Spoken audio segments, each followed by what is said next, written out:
Hello, and welcome to Fat Squirrel Speaks. Today is January 25th? I don't even know. And this is a bonus episode. My name is Amy Beth, also known as The Fat Squirrel on Ravelry and The Fat SQRRL on Instagram. So this is not a regular episode. There's no knitting content. So if you're looking for that, there are plenty. There are like 200 and something-ish other episodes out there for you. But this one is going to be a book recommendation. So it's actually going to be 2 book recommendations. So if you're not interested, I'll see you next time. But if you are, a big thank you to Patreon and PayPal donors for the site. Their support of the podcast makes these bonus episodes possible, and I really appreciate them. And we all appreciate you. Thank you. So you'll see that this is a little different than a regular episode I've done. I have turned off comments, and there are several reasons for that. But firstly, let me say that if I do in fact say something that is insensitive, that is hurtful, I welcome your feedback. I am looking for that feedback, and I am happy to receive it. You can contact me through Instagram. That's probably the fastest way. Again, I'm The Fat Squirrel, SQRRL there. But certainly if you're not an Instagram person, you can reach me through my website, Fat Squirrel Fibers. There's a contact me, and that will come to my email. So that is not the reason I have the comments turned off. I have the comments turned off because there is this like in me that feels like this book review might feel performative at this time, and that's completely a legitimate feeling. And I have sat with it for quite a bit, but I do still want to recommend these books. And so I am aware of that, and I have decided to move forward despite that. But along that same vein, I don't want to, I feel like turning comments off is helpful in that it's quite embarrassing to have somebody say, good on you for recommending these books, when, again, this is definitely like basic decent humanness. And so I'm actually quite embarrassed that I have not read these books before, but still moving forward and hopefully showing some of you who might need them that they are out there and that they are great resources. I have also turned off comments just because I have seen so many very unintentionally hurtful comments, and I do mean that. I know that the intent was not to be insensitive or hurtful, but we really need to move beyond our intent as a crutch and be more present in what the impact of what we say is affecting. So that is another reason that those are turned off. And I am not going to be able to be on comments 100% over the next few weeks, so I feel like it is just a more reasonable expectation of me to just have them turned off. Another reason I have turned off comments, and another reason that I actually want to do this recommendation, is that I feel like I have seen so many book recommendations like on Instagram or what have you that have become like a pile-on. Like it's just like so much. You know, I am not able to process a book recommendation list that has 900 books on it. Like it's just not it doesn't give me the entry point that I needed at the time. So I'm also turning off comments just to prevent that, like, oh, you should read this and you should read this and you should read this, because it not only overwhelms me, but I imagine it has to overwhelm somebody else. So if you are looking for a reading list, yay for you. But you can just Google POC or BIPOC reading lists, and you will get great information about all of the amazing work that's out there. But today I just want to focus on these. So I'm going to talk about 2 books today. I apologize. I was actually going to try to do this last week, and I actually did record quite a bit of content for it. But having never done an episode specifically talking about a book recommendation, my book recommendations are usually like, I read this book, I really dug it. But I felt these 2 needed more from me. And so I did the book, I talked about it, and then it just wasn't right. So I'm hoping that this, giving it a little bit of space and actually talking about 2 books now instead of just the one, will make for better recommendation. So the first book I'm going to talk about is So You Want to Talk About Race, and that is by Ijeoma Oluo, and it is narrated by Bonnie Turpin. And I say specifically that it was narrated by Bonnie Turpin because I did listen to the audiobook. I do not have a print copy of that book. And then the second one I'm going to talk about is White Fragility, which is by Robin DiAngelo and is narrated by Amy Landon. And I do have a physical print copy of that book as well as an audiobook. And I'll tell you probably about that why when I actually talk specifically about the books. But those are the two that I'm going to talk about. So I'm going to talk about those two books specifically in that order because, for one thing, that's the order that I read them in. And I also think it is appropriate to the funnel of their audience. I think So You Want to Talk About Race is definitely a book that is a great resource for everyone. And then White Fragility's predominant audience is for white folks. So hopefully that funneling down will give better access to folks for the recommendations. So the first one I'm going to talk about is So You Want to Talk About Race. And I think it's a great, well, it's not just me. It is highly recommended by lots of folks. But I think it's a great primer for, not a great primer for racism. And it's not just for folks who don't know what they don't know, because that is certainly that's a big part of that audience. But I think it's also for people who want to talk about, racism with folks who don't know what they don't know. And so I think it's great. It's an awesome resource for just about anybody who's interested in making these conversations happen. So to explain that a little bit more, yes, it's great for people who really are just not at all familiar with kind of this, I don't know, I'm 40 years old. So in my youth, I was certainly taught that racism was always a conscious act. It was always an intentional act that somebody partook in. So if you're still of that school, that's when I say that it's great for somebody who doesn't know what they don't know. It's great for that, but it's also great for, having those discussions about cultural appropriation or affirmative action, where I kind of feel like I often resort to talking in hand gestures. I don't have succinct talking points about those subjects. So often I'm left being because all of this stuff that's around us.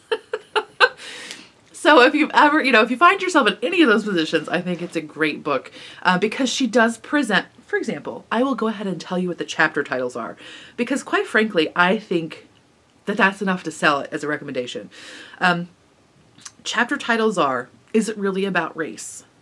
What is racism? What if I talk about race wrong? I've seen that tons of times in the last few weeks, right? Why am I always being told to check my privilege? What is intersectionality and why do I need it? Is police brutality really about race?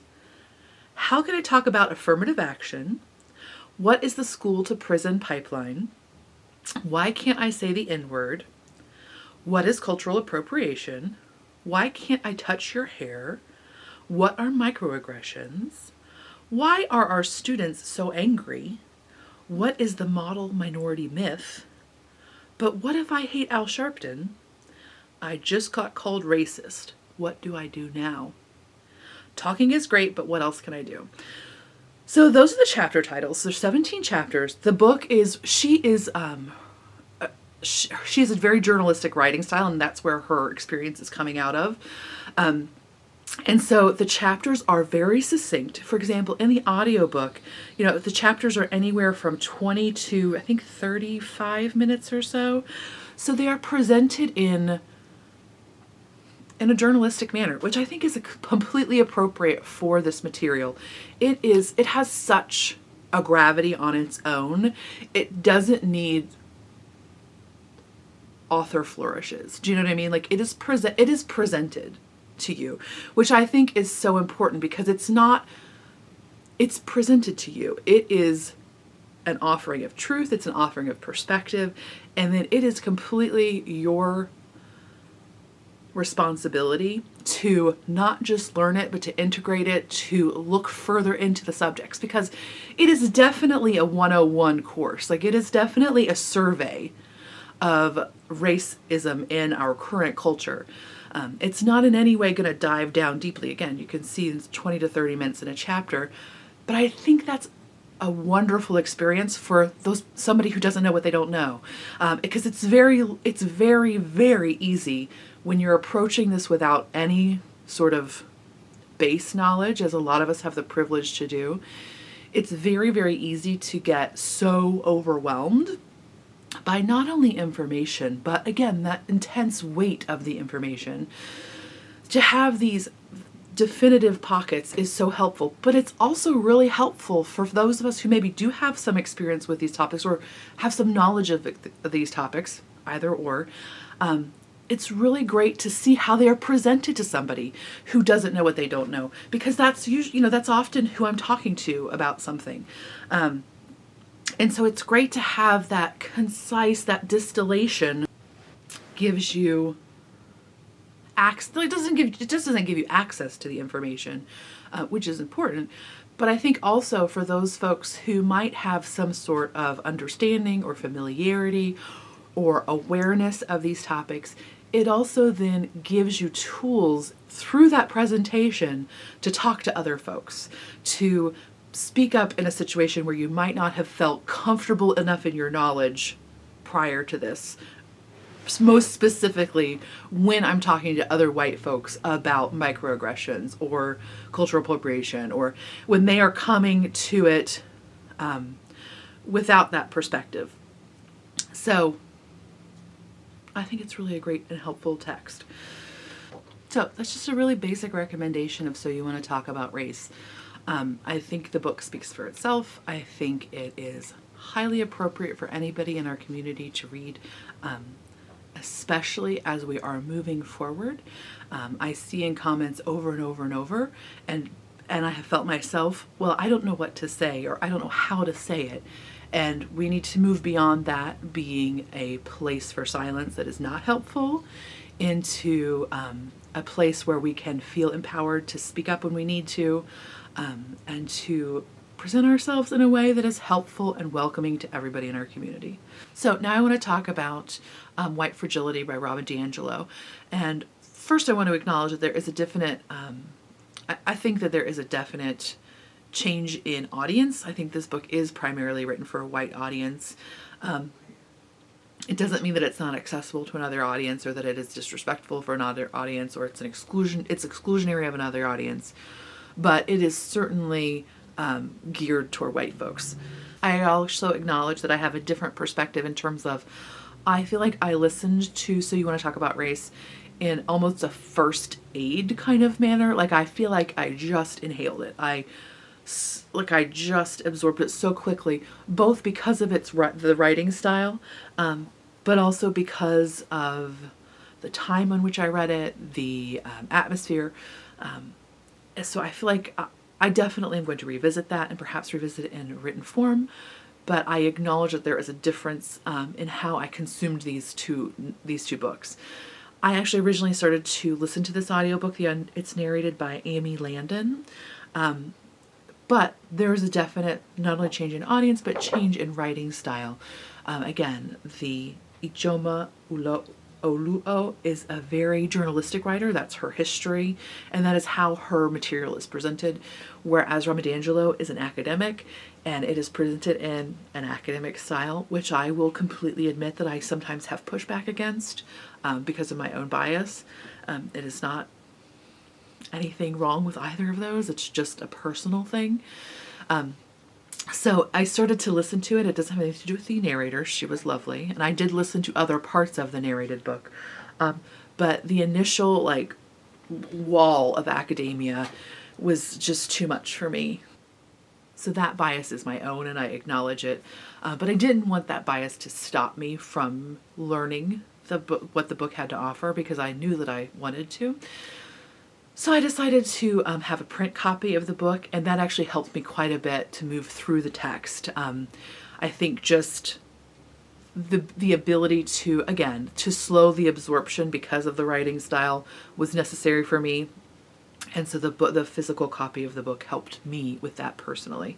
So that academic style is actually quite helpful because, again, so you want to talk about race is like a survey course, right? It's here is the introduction to this world that you've had the privilege not to be aware of yet, or to be only partially aware of. And this is more of, again, like a second level course where you're like honing in on a specific topic and learning more about it. And so the academic style totally, it's legit. It's just, I feel like it can be off-putting and it may limit an audience, which is just a reality. But if you do have initially like then I really encourage you to sit with it and to just move through. You may have to just skip the chapter that you're in. I think especially the first few chapters are much more groundwork chapters, and that is where I feel like that academic language, that academic style can get a little bit sticky and difficult to move through. So if you find yourself doing that, just you can skip.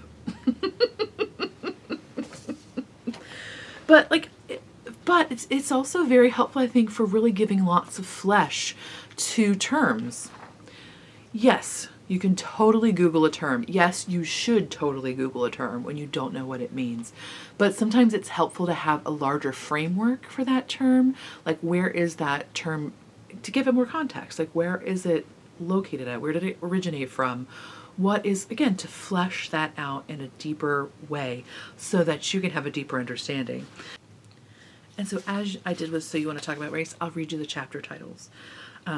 Chapter 1, The Challenges of Talking to White People About Racism, Racism and White Supremacy, Racism After the Civil Rights Movement, How Does Race Shape the Lives of White People, The Good-Bad Binary, Anti-Blackness, Racial Triggers for White People, The Result, White Fragility in Action, White Fragility and the Rules of Engagement, White Women's Tears, and Where Do We Go From Here?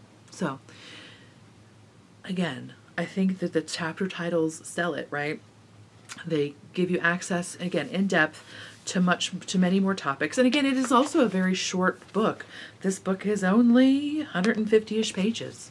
So it is a great, while it does definitely still have the same weight as So You Want to Talk About Racism, it is just a different gravity point. It just goes into a different vein. And I think it was very helpful. I mean, I feel like I want to have coffee with you and talk about these books.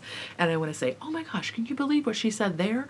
Or, oh my gosh, I had never thought of that this way. Or, oh my gosh, that perspective is bonkers. And I would have never, ever thought that without access to that. You know, I would have never thought of, see, I'm doing it again. Don't do it. My job is not to process the books with you. It is to present them as things that I think will be so helpful. So I easily recommend these books without reservation.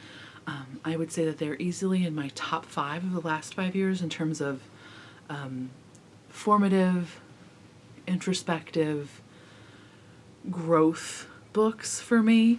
And of course, I acknowledge that that is such a place of privilege to be able to learn about racism, to be able to learn about the structures that encourage white fragility in my time as a 40-year-old woman, to be able to put them down, to come back to them. So I acknowledge that as a deep place of privilege. And I don't, of course, they're not like a solution to a problem, right? They're not like the end of the story, but I think that they're great access points. They're great access points to not only think about yourself, but how you interact with other human beings, how you can move forward to help increase empathy, to help increase awareness of the water that you're swimming in, so that you can affect change, so that you can be a part of the movement forward rather than the resistance that pulls things back. So those are my recommendations. I hope you find them useful, and I will talk to you next time. Bye.